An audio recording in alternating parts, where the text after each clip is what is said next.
Welcome to the Live It Right podcast, hosted by John and Caitlin Lindsay. We're going to be talking all things health and wellness, from food, fitness, relationships. So if you want to live your best life and live it right, join us for this conversation. So whether you're a health enthusiast, a busy professional, or someone looking to achieve a more fulfilling life, you're in the right place. Tune in, subscribe, and join our community as we explore the path to living it right. Let's go. Welcome back to the Live It Right podcast. We're on episode 27, and today I'm going to recap my first ultra marathon, the Table Rock 50K, and Caitlin's going to go into detail on how she stays motivated training indoors, which to me, I've always admired of her ability to crush it on the bike, go into an indoor pool, and crush her pool workouts as well. So we're going to dive into those two things. Well, let's kick it off with a little recap of your first official ultra. You've done a few, so correct me if I'm wrong here. You've done basically 2 big runs on your own. Not as long as the ultra, but like 15 plus miles, right?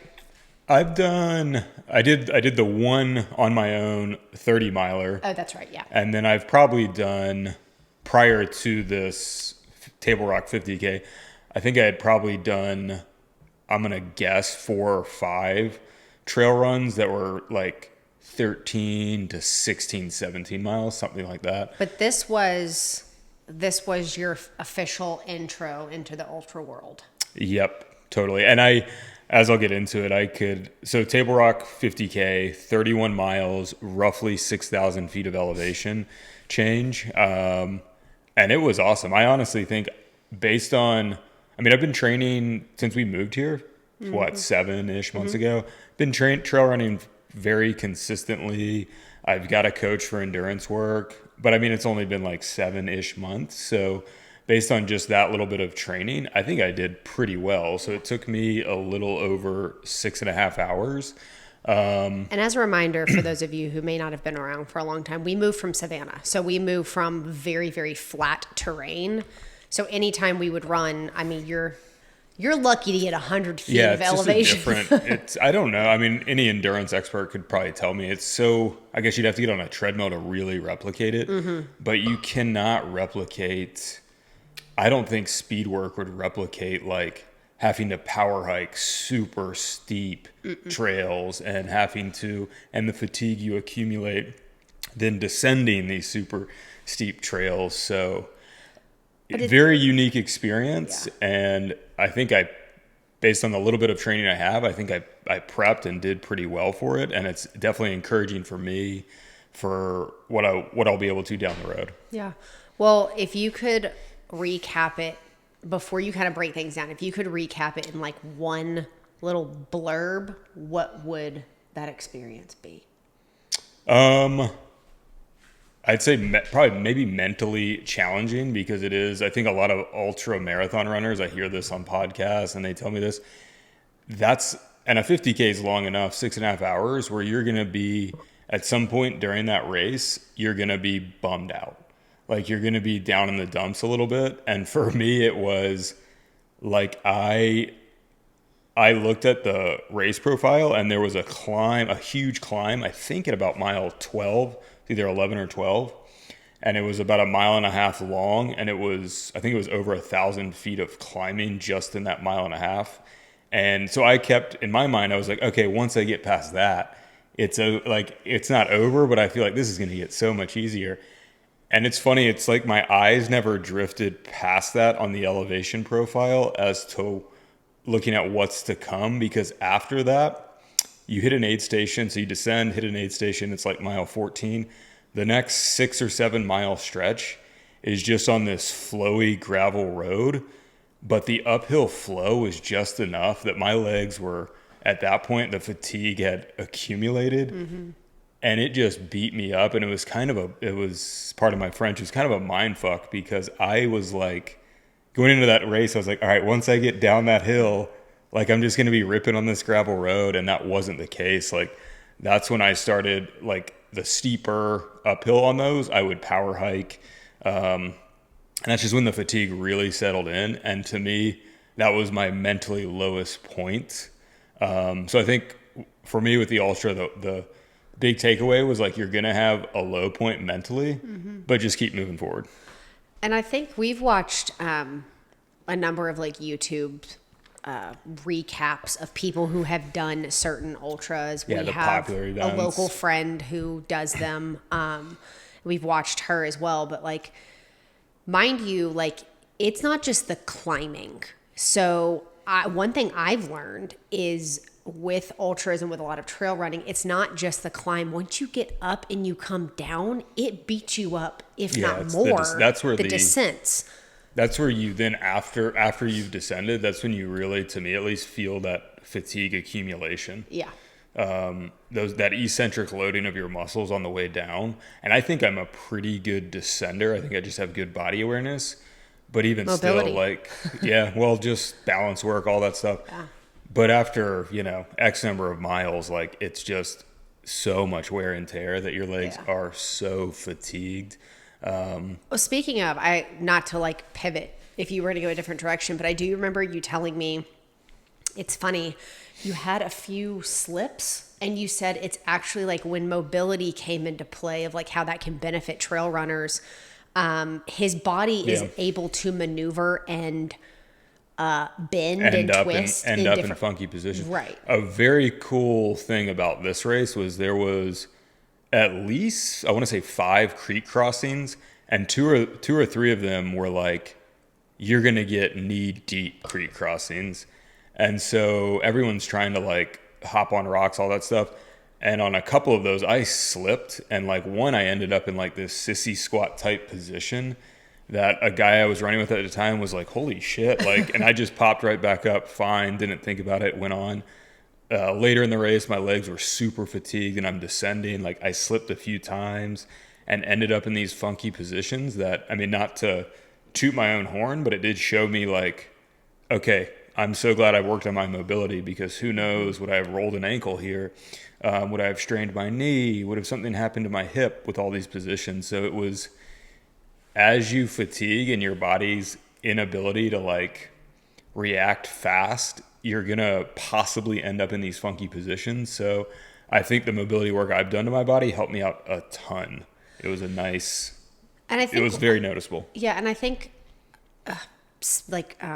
piggybacking off of that, one thing that I've learned, and while the different things we do, I mean, you run and bike, I run, bike, swim, is understanding it's not just about training your body physically to endure the distance part of it. It's also really learning, because endurance training is really about training your body to fight through the quitting points, the fatigue. Yeah. It really is more than just priming your body. I guess the way I was a track runner. You're a sprinter.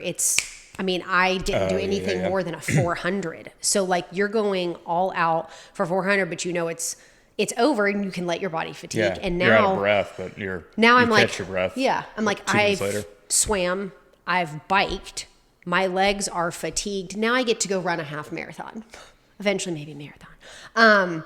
But understanding how much emphasis has to be put on fatigue, which also, like we've talked about in a previous episode, fueling. And I think that was one thing I did want to ask you about is, unless you have anything, like one thing I'm interested in you sharing is the conversation that we've had about your fueling. Because at one point, I'll prompt him with this, is at one point he literally was like, the thought of chewing food, like, made him want to gag, like grossed him out, because you're just so tired. So kind of talk about that, because the thing is with endurance, where if you don't fuel your body, you will bonk. Like, I don't care how good of physical shape you are, like you have to eat, you have to fuel.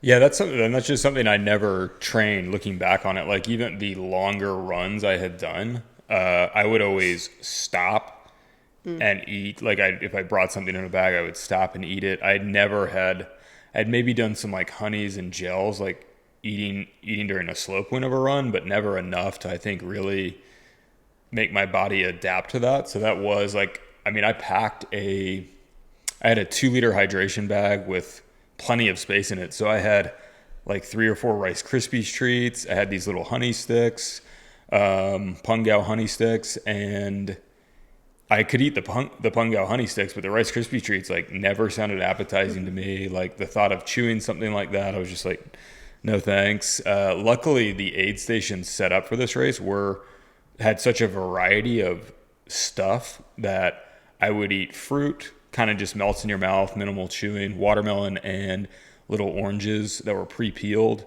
and I would drink Coca-Cola and ginger ale. So it was just liquid calories, fruit, or the honey, like very minimal chewing. And I did eat a bunch of pasta, and I drove to the race. It was about 90-minute drive away. And so I ate leftover pasta, pretty good portion, and also a Rice Krispies treat before I started. So I felt very topped off.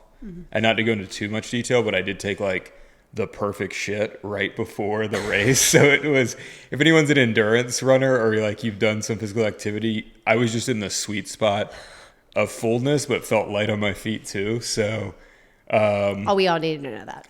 I think that helped me not feel that hungry. And I think I was just topping off just enough calorie-wise, carb-wise at these aid stations to get through it.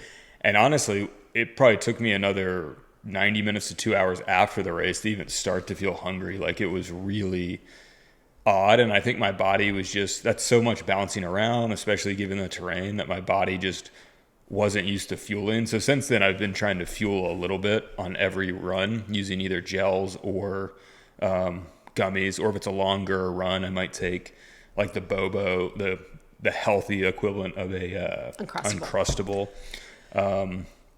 But again, it's fatigue on your body, fatigue of your appetite, fatigue of all of the things that you're training, because and it's interesting. Like now I understand why when we watch these like ultra recaps, why you see them like eating straight mashed potatoes. It's because you don't have to think about it. It almost just like melts in your mouth, and you don't have to think about those things. You don't see these ultra marathon runners like eating the same way. But then also like something else that I'm learning is like it's a GI thing. Like you have to train your body to be able to take in.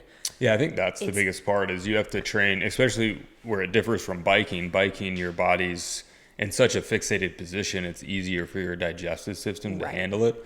But running, especially trail running, where there's an insane amount of just your body jousting around, it's just not the most pleasant thing to be trying to swallow and then digest different things. So that does take, like even the past couple runs I've been doing, I've been eating gummy worms on those runs. And I still kind of have to like, it's totally fine and I can do it. But like on the bike, where I might throw like 3 or 4 in my mouth at a time, here I'm putting one in my tongue, swallow it. Okay, take maybe 10 seconds, throw another one in. Like I do still have to kind of ease those calories in. And you also kind of have to be selective, at least for me, newly getting used to it, is selecting the terrain and the speed I'm running at for the most appropriate time to fuel. And that probably becomes second nature at time. But right now I really have to think about it. I'm like, okay, I know this trail, it's going to flatten out here a little bit. So let me take advantage. So I would imagine as you get really into ultra running, like you're probably looking at the elevation profile of a course and being like, okay, flat gravel section here, let's take advantage, fuel hard, hydrate hard, do all the stuff there. It's a lot. It is really a lot. Is. I mean, we just watched a recap on a guy doing the Leadville 100 run.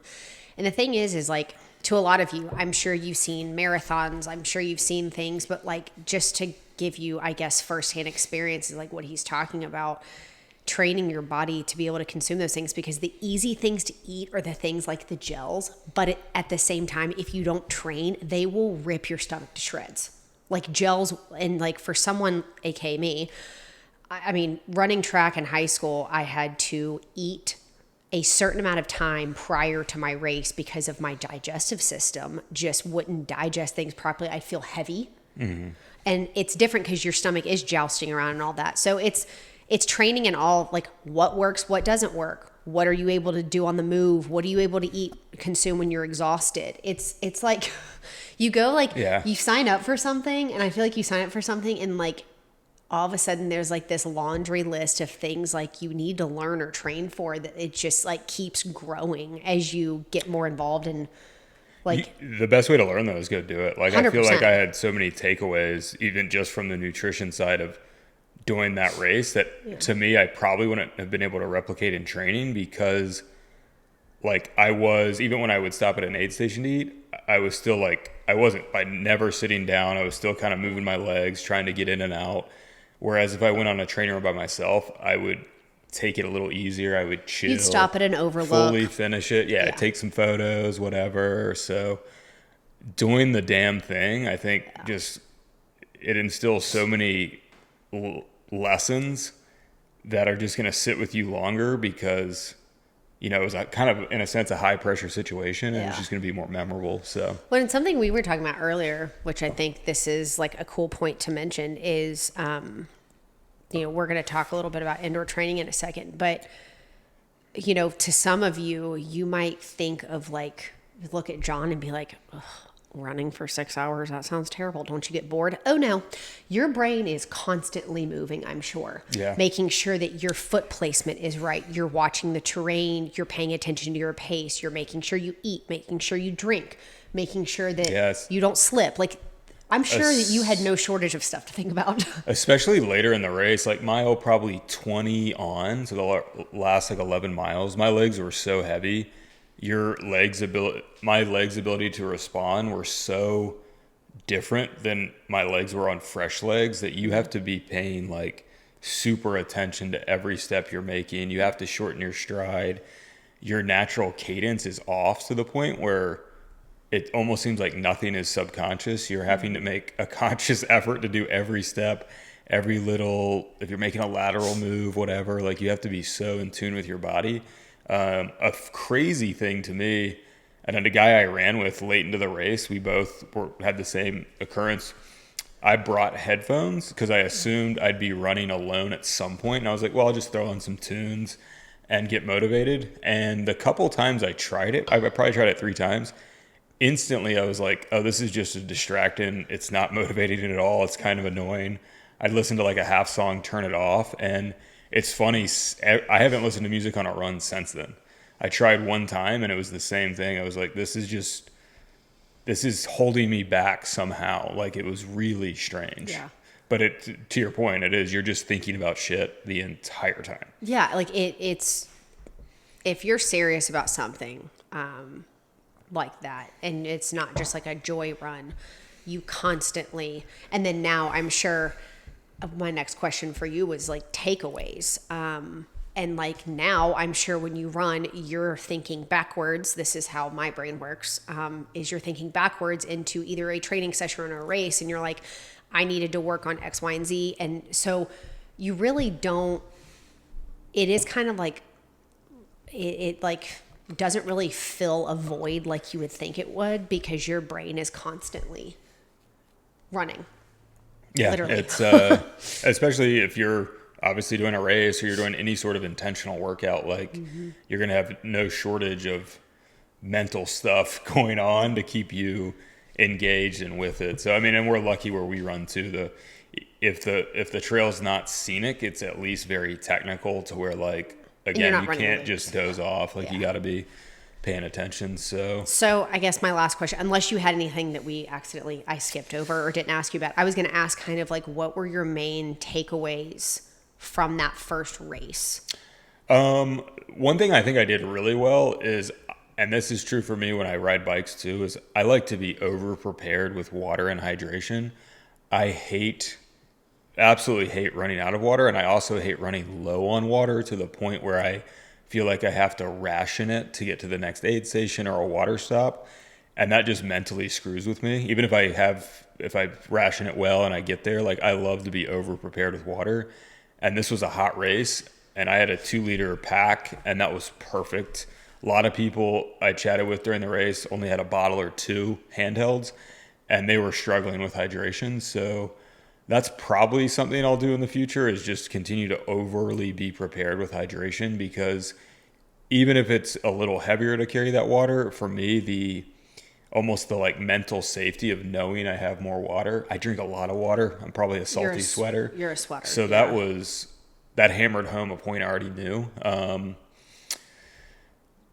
Other than that, I mean, again, the music thing was weird. I think I probably need more experience running on crazy fatigued legs, which, that's just running longer, doing more hillier stuff. So I did a run kind of like that the other weekend. So, more time on my feet, doing stuff that resembles the racing, and as we were talking to earlier, just keep training my gut too. So even if it's a short run, I'm gonna eat something during that run. So get my body used to digesting while moving.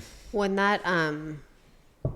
that's been a learning curve for both of us. We have talked about fueling a little bit, but I think in the next few weeks, I kind of want to dive into that again, just because it's been a huge learning curve. But then, just as a reminder, I know if you've heard, I can't remember the last time we mentioned this, but that was 31. Sorry. Yep. 31. His next race is November, so next month, and it's twice the distance. It's 100K, so it's 62 miles. It's almost, from an elevation and distance standpoint, it's almost completely doubled. So So basically, there is no way he can get through that without properly fueling. No possible. Oh yeah, you would bonk for sure. So, anything else you wanted to add? No, I mean, it was cool. I would highly encourage anyone. Like, I'm a newbie-ish to endurance sports. Like, it's just a fun, rewarding experience to go have a big day like that. And yeah, it's badass. So I can't wait to do more. Cool.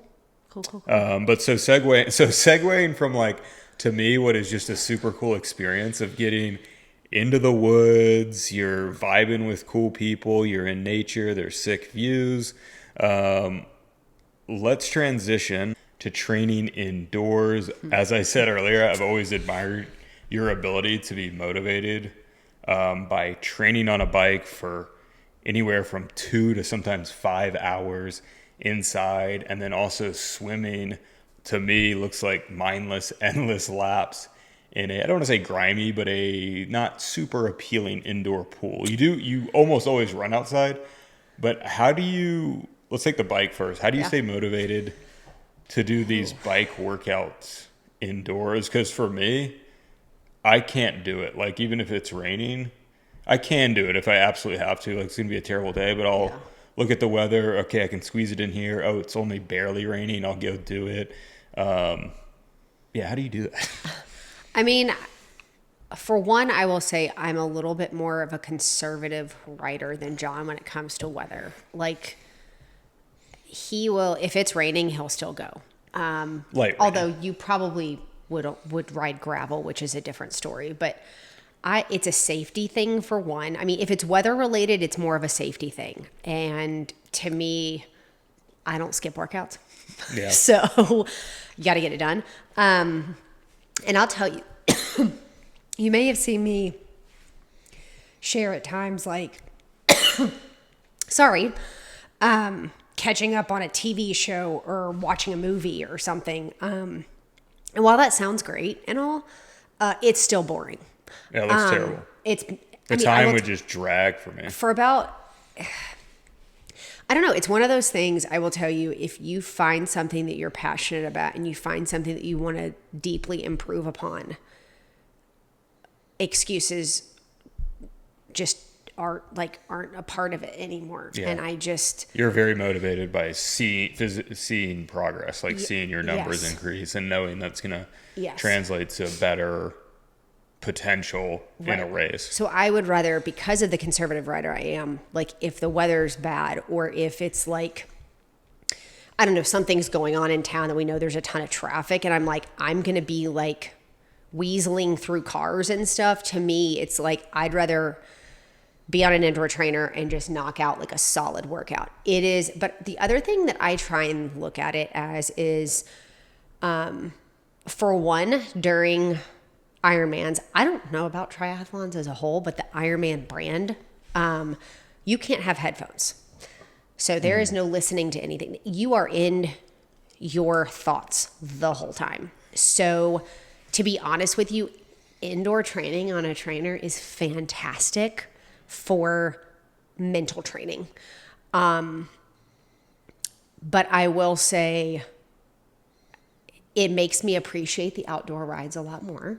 Yeah. Very, very much so. Yeah, because you did an outdoor workout maybe yesterday on the bike, and you had great numbers. Yeah. I feel like, to your point, one of the big benefits would be like, yeah, you train super hard inside, but then when you do get outside, you literally get the fresh air, get the scenery. Yeah. Like that just gives you that little bit of endorphin rush to add a little bit to it. So, but I will say, I mean, definitely, I know a lot more of like triathletes probably spend more time on an indoor trainer in general than I do. Yeah. And I mean, I'm probably what?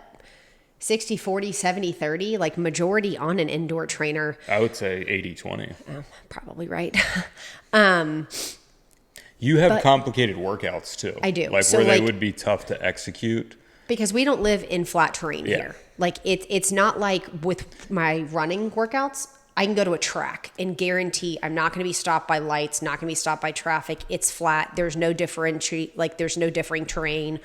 So like yesterday, one of the biggest takeaways I had messaged my coach on the training app was learning to maintain a high wattage output of power on differing terrain was different for me, because pushing on a trainer, once you hit a wattage, like once It's you the hit, same you feeling. hold it. You might have to adjust the gear a little bit just due to leg fatigue. The feeling in your legs though is, it might get a little harder, Correct. but that feeling is going to be the same. Like, Oh, like you should have seen my gear changing yesterday was like playing the piano. Like it was constant. if you go from a climb to just even less of a climb or a flat or maybe a subtle descent, like the just feeling in your legs is different. 100%. But I guess it's understanding that, I mean, I've told myself, don't get me wrong, like I get in my thoughts and I tell myself the only way you can improve is it's not just physical, it's mental. It's mental. Yeah. I think a lot of it, maybe you'll agree with this, is you have a goal, which is the race you're signing up for. Yes. So I think for you, like Ironmans and triathlons in general are so, I don't want to say straightforward, but because, at least it seems like to me, not the terrain of these things are never crazy. Except for at Worlds, but yes. But so you can train, like, so for you hitting these certain numbers on bikes, on the bike, in the pool, in the run, is going to translate super well to almost any course. And to be honest with you, for the one that I'm training for right now, Wilmington is a flat bike course, which is not what I'm used to riding here. And that's more like what we were doing in Savannah. And just to give you context, the difference between a flat and a differing terrain course is when you have a bunch of climbing, remember, you're also going downhill, meaning you're ultimately stopping your cadence. Yeah. This way on flat terrain, one of the benefits of I've, trying to mentally tell myself as an excuse for like, it's going to help you, it's going to help you, it's going to help you, is the monotony of constantly moving my legs for 2 to 5 hours on an indoor trainer. Just like I'm on a flat course, I'm not going to be coasting. Go. Yeah. It's go time because it's flat. And so it really is, I try and pivot my thought process of the mental game more than the physical game on the indoor trainer. You get I'm actually just guessing, we've never talked about this, but kind of what I was saying earlier is you're so focused on your upcoming race, right? Like you want to peak for that. Yes. So you would, whereas I'm doing these other races and stuff, but I don't really, I would say I'm having fun, but I'm certainly trying to progress in these modalities of biking and running. But I think you're very laser focused on the one event and the getting better at this one thing. And so like if we had the same bike workout and it's going to be way more optimal to ride it inside so you can hit the numbers appropriately, you can do the bike intervals, I would say, you know what? It's a beautiful day. I'm going to go outside. I don't care if I don't hit this perfectly. Like you are so motivated by progress and success towards this goal that it's, at least to me, that's what it seems like. Keeps that fire burning. It does. Yeah. It really does. And, I have some big goals in my mind, and nothing I'm going to speak out right now. But I have big goals, and seeing I think I owe a lot to my mental focus as to the progress I've made so far. Yeah. I feel like you're internally hard on yourself when you go into a workout. Am I? I don't know. Yes. You tell me. Are you kidding? No. Like 100%. Like the very first run test, just to give you some context, I had not, this was like post foot injury. I was finally healthy. So he was like, okay, let's do a run test. My heart rate was high like 2 hours before that run test, because I was so like, you don't like disappointing yourself? No. And I'll be damned if I don't hit numbers in a workout. So that's what I'm saying. Like if I have I think that's your main motivator. Yeah, you want to see the progress. Yeah. Because it's going to lead to better success. But I don't always see it. The biggest wake up call has been the pool, which I guess is a good segue. Like, so where I train, there's an indoor pool, there's an outdoor pool.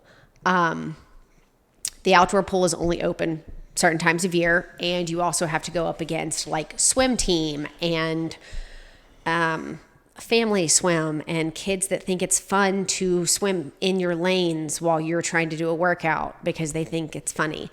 Our indoor pool, by no means, and not to hate, it's not the best lavish indoor aquatic pool you've center. ever seen. Yeah. No, and you can't just waltz in there. You have to sign up. You have to get in there, sign up for your hour block, and do your workout. Yeah. And I mean, I've told John before, like these elderly, if my thing is from 12:30 to 1:30, if it is 1:30 and 15 seconds, they will get in the lane if I'm still swimming, and they will just be like, "Time's up, get out." Like, so it is. I have to be in, focused, and out. See, that would drive me crazy. I could never do that. Yeah. Well, that is mental. And one thing I was telling him earlier was the thing with the swim, to be honest with you, it is at least 25 minutes to get to open water here. I just don't have the time, nor do I want to commit an hour driving to get to and from somewhere. But 9 times out of 10, I don't have a ton of experience of racing under my belt, but 9 times out of 10, unless you're in Europe or you are in Kona at Worlds, the swim portion is not some like lovely scenic thing. So it really is about getting in, attacking the swim, getting out as quickly as you can, because like I think everyone in triathlons believes that it's just put in there for mental. And you're doing workouts. It's not go in and swim 2,000, 3,000 yards monotonously. It's like, hit. It's intervals, X, it's ladders. Y, and Z intervals, and so I'm hitting zones. Yeah. I mean, zones 2 through 5. Like today, I have a ladder workout. So it's, constantly thinking about my pacing, my efforts, my stroke, my body line, my breathing, all of it. But like you said, I think the baseline of all of it is I'm a very laser focused person. I have big goals in mind. I have tunnel vision right now. I know exactly where I want to be for this race. I know what I want to hit, and I want to take each and every step of the way to hit those goals. And I think that is different when I'm laser focused, is that it's a lot easier for me to be motivated. Because I'll tell you what, when we were prior to signing up, like my workout motivation was something I constantly struggled with. So I think that is why I signed up for my first Ironman. Yeah, that's what I was going to say, is I think it's, if you are lacking motivation, sign up for something. And take it seriously. Yeah, if you're doing some sort of physical modality that you're just like so absolutely bored with, but you're intrigued by, maybe you're like into bodybuilding and you're like, I'm so bored with this, whatever. Sign up for a competition. Yeah, maybe go sign up for a 5K or, I don't know, push your limits. Yeah, take a CrossFit class, like totally change up what you're doing. because to me, having fun is the ultimate motivator. 100%. And I think you have, although you are laser focused, I do have fun. you have fun with seeing progress and really freaking challenging yourself. And I have also learned And that to starts find, with setting a goal Yeah. and signing up for the race. I've so. also learned to find joy in not progressing and learned to find joy and Yes. motivation in the areas I need to improve. And when I'm told by my coach that we need to work on X, Y, and Z, that is because I don't want to let him down. It's not just me. Yeah, that's true. Yeah, He yeah. he does not put that pressure on me at all, but I don't want to let Or him does down. he? I don't know, Thomas. Yeah. But I'm investing in him, he's investing in me, and I don't want to let someone down that is investing Yeah. their time, energy, efforts, and the passion for what they love to do in me. And when he tells me he sees a certain potential in me, I want to reach that potential, not just for myself, but for him. Yeah. For a lot of things, because I feel like when you're motivated in sport, I think it has honestly made a positive impact on a relationship and our marriage too. Totally. So. Yeah, it's fun to see both people just exuberant about something, 100%. about a physical activity. Yeah. So on that note, yep, wrap it up. our camera's about to overheat. You heard me start talking. And speaking of swimming in the pool, gotta get in you've the got to pool. get to a pool lesson or you're going to get kicked out. I probably will. All right. As always, thanks for listening. And if you have any topics you want us to discuss, please feel free to shoot us a message. We'll Thanks. see you guys next time.